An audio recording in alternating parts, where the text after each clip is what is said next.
여야가 20대 총선에 적용할 선거구와 관련해 지역구 253석, 또 비례대표 47석을 확정했습니다. 수도권에서는 10석이 늘고 상대적으로 농어촌 지역에서는 선거구가 줄어들었습니다. 또 정의화 국회의장은 이 테러 방지법을 직권 상정하기로 했습니다. 국회 연결해서 자세한 상황 전해드리겠습니다. 이승현 기자. 네, 국회 나와 있습니다. 네, 선거구 전체적으로는 숫자가 변함이 없습니다만 지역에 따라 느는 곳이 있고 또 줄어드는 곳이 있는 것으로 정해졌군요. 자세한 협상 결과 정리를 해볼까요? 네, 새누리당 김무성, 더민주 김종인 비대위 대표는 오늘 오전 9시부터 단판 회동에 나섰습니다. 한 20분 정도 정의와 국회의장 주재로 회동을 벌였는데 세 사람은 이 테러 방지법과 관련해서는 이견을 좁히지 못했지만 이 선거구 획정안은 이 본회의에서 합의 처리하기로 의견을 모았습니다. 여야가 획정 기준에 합의한 만큼 이제 정의와 국회의장 명의로 획정 기준이 선관위로 송부가 되고 선관위는 곧바로 획정 작업을 진행하게 됩니다. 여야는 의석수와 관련해서는 300석 정원은 그대로 유지하기로 했고 지역구 253석, 비례대표 47석으로 합의했습니다. 지역별로는 경기 지역이 8석 늘어나고 서울과 인천, 대전, 충남은 1석씩 증가합니다. 반면 강원과 전북, 전남은 1석씩 줄어들고 경북은 2석이 줄어듭니다.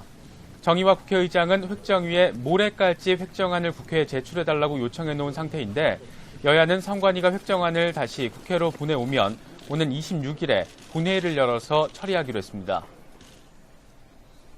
네, 테러 방지법에 대해서는 여야가 합의를 하지 못했다고 했는데 그래서 오전에는 이 국회의장의 직권상정 이야기도 나왔습니다. 그런데 정의화 의장이 이걸 직권상정하겠다라고 결정을 했군요. 네, 그렇습니다. 오늘 단판 회동에서 여야 대표는 이 테러 방지법 처리를 놓고 이견만 재확인한 채 합의에 이르지 못했습니다. 이에 따라서 정의와 국회의장은 테러 방지법이 이 직권 상정 요건을 갖춘 것으로 판단을 하고 오늘 본회의 오후 2시로 예정되어 있는데 오늘 오후 2시 본회의에서 직권 상정하기로 결정을 했습니다. 최근 북한 등으로부터 구체적인 테러 위협 정보가 있는데도 이 테러 방지법 처리가 지연되고 있는 것을 비상사태에 해당한다고 판단을 한 겁니다.